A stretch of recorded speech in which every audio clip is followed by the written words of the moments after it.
जय जय श्री राम सभी सनातन भाइयों को। सुंदरकांड का सुंदरकांड पाठ का जो है चौपाई अर्थ सहित मैं गान कर रहा हूँ।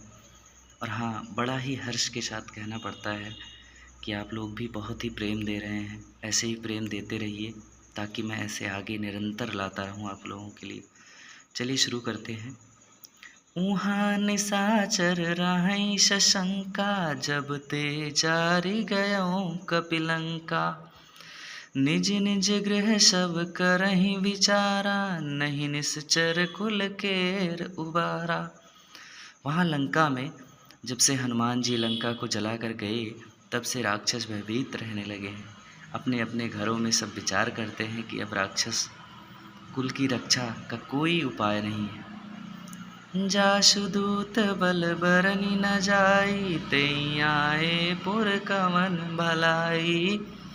दूत निशन सुनि पुर जनवानी, मंदोदरी अधिक अकुलानी।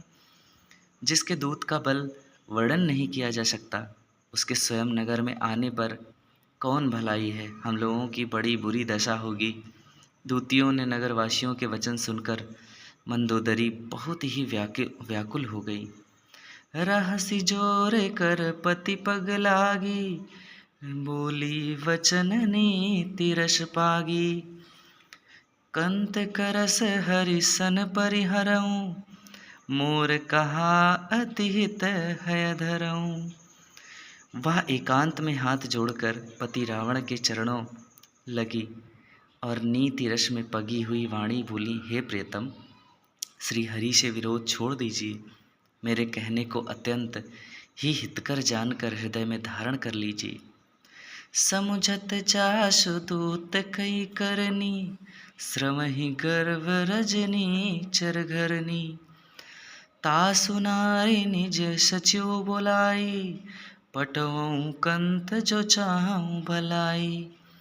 जिनके दूत की करनी का विचार करते ही राक्षसों की स्त्रियों के गर्भ गिर जाते हैं। हे प्यारे स्वामी, यदि भला चाहते हैं तो अपने मंत्री को बुलाकर उसके साथ उनकी स्त्री को भेज दीजिए।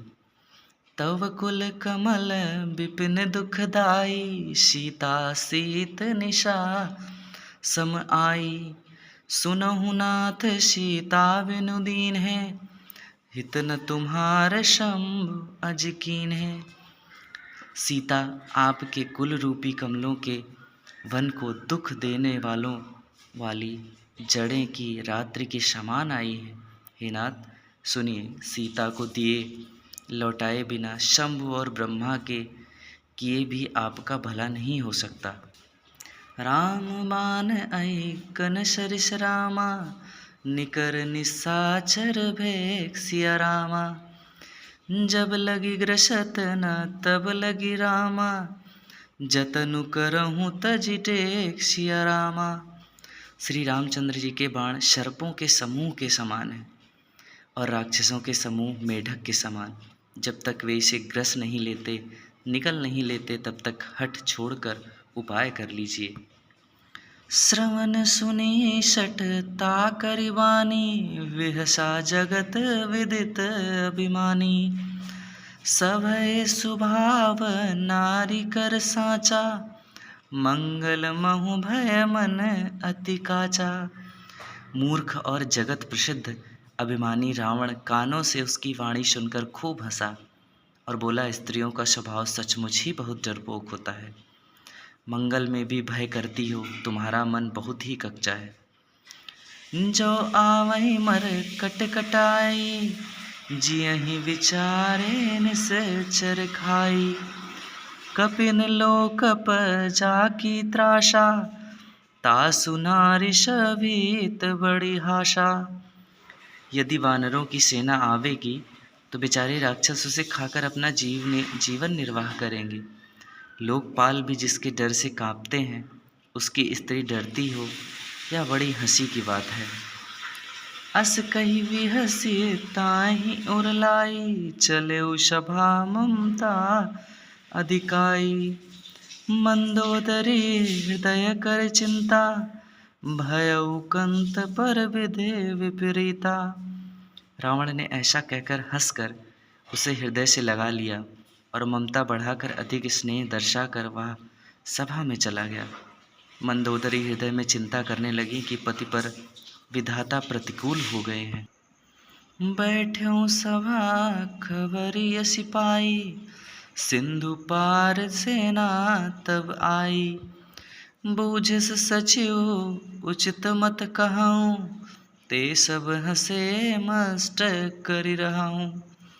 ज्यों ही वह सभा में जाकर बैठा, उसने ऐसी खबर पाई कि शत्रु की सारी सेना समुद्र के उस पार आ गई है।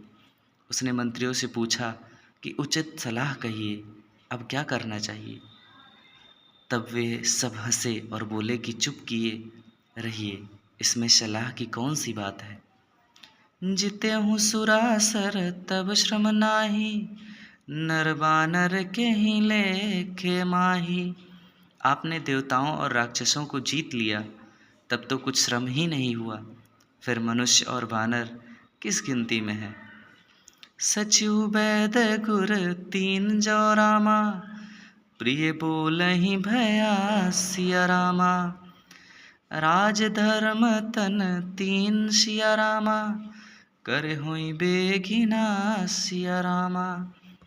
भगवान कहते हैं कि मंत्री, वैद्य और गुर, ये तीन यदि अप्रसन्नता के भय या लाभ की आशा से हित की बात ना कहकर प्रिय बोलते हैं, ठकुर सोहाती कहने लगते हैं, तो राज्य, शरीर और धर्म, इन तीन का शीघ्र ही नाश हो जाता है।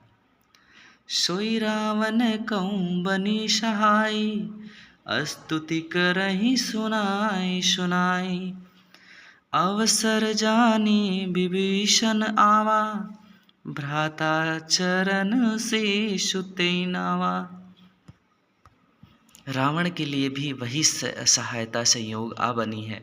मंत्री उसे सुना सुनाकर मुँह पर स्तुति करते हैं। इसी समय अवसर जानकर विभीषण जी आए। उन्होंने बड़े भाई के चरणों में सिर नवाया। पुनि सिरुनाई बैठि निज आसन, बोला बचन पाए अनुशासन। जो कृपाल पूछूं मोहि बाता, मति अनुरूप कहूँ हित ताता। फिर वे सिर नवाकर उसने अपने आसन पर बैठ गए और आज्ञा पाकर ये वचन बोले, हे कृपाल, जब आपने मुझसे बात राय ही पूछी है, तो हे तात, मैं आप अपनी बुद्धि के अनुसार आपके हित की बात कहना चाहता हूँ। जो आपन चाहे कल्याणा, सुजस सुमति शुभ गति सुख नाना। सो पर नार लीलार गोसाई, तजऊ चौथी के चंद किनाई।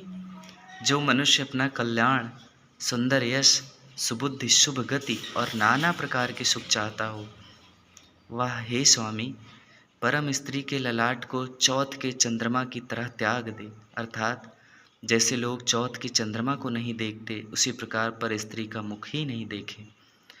14 भुवन एक पति होई, भूत द्रोह दृष्ट नहीं होई सोई। गुण सागर नागर नर जो, अलप लोभ भल काई न को। 14 भुवनों का एक ही स्वामी हो, वह भी जीवों से वैर करके ठहर नहीं सकता, नष्ट हो जाता है। जो मनुष्य गुणों का समुद्र और चतुर हो, उसे चाहे थोड़ा भी लाभ क्यों ना हो, लोभ क्यों ना हो, तो भी कोई भला नहीं कहता। काम क्रोध मद लोभ सब रामा, नाथ नरक के पंथ सिया रामा। सब परिहर रघुवीर सब रामा, भजऊँ भजहि जहि संत सिया रामा। हे नाथ, काम, क्रोध, मद और लोभ से ये सब नरक के रास्ते हैं। इन सबको छोड़कर रामचंद्र जी को भजिए, जिन्हें संत सत्पुरुष भजते हैं। तात राम नहीं नर भूपाला, भुवनेश्वर कालऊ कर काला। ब्रह्मा अनामय अज भगवंता, व्यापक अजित अनादि अनंता। हे तात, राम मनुष्यों के ही राजा नहीं हैं, वे समस्त लोगों के स्वामी और काल के भी काल हैं। वे संपूर्ण ऐश्वर्य, यश, श्री, धर्म, वैराग्य एवं ज्ञान के भंडार हैं भगवान। वे निरामय, विकार रहित, अजन्मा, व्यापक, अजय, अनादि और अनंत ब्रह्म हैं। गोदिज धेनु देव हितकारी, कृपा सिंधु मानसु तनधारी, जनरंजन भंजन खल भ्राता, वेद धर्म रक्षक सुन भ्राता। उन पर कृपा के समुद्र भगवान ने पृथ्वी, ब्राह्मण, गौ, देवताओं का हित करने के लिए ही मनुष्य शरीर धारण किया है।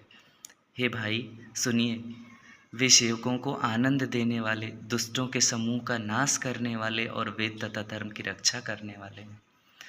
ऐसा विभीषण जी अपने भाई को समझाते हैं। लेकिन वही है कि जब जो विनाश होना है तो कोई कुछ भी समझा ले, उसका हित नहीं हो सकता। और प्रभु राम से वैर करने की सज़ा रावण को अपना जीवन नष्ट करके मिली। आपको हमारी वाणी कैसी लग रही है? सभी सनातन भाइयों को अगर अच्छी लग रही है तो इसे खूब शेयर करिए, सब्सक्राइब करिए और लाइक भी करिए, कमेंट करिए। जय जय श्री राम, जय जय हनुमान, हर हर महादेव।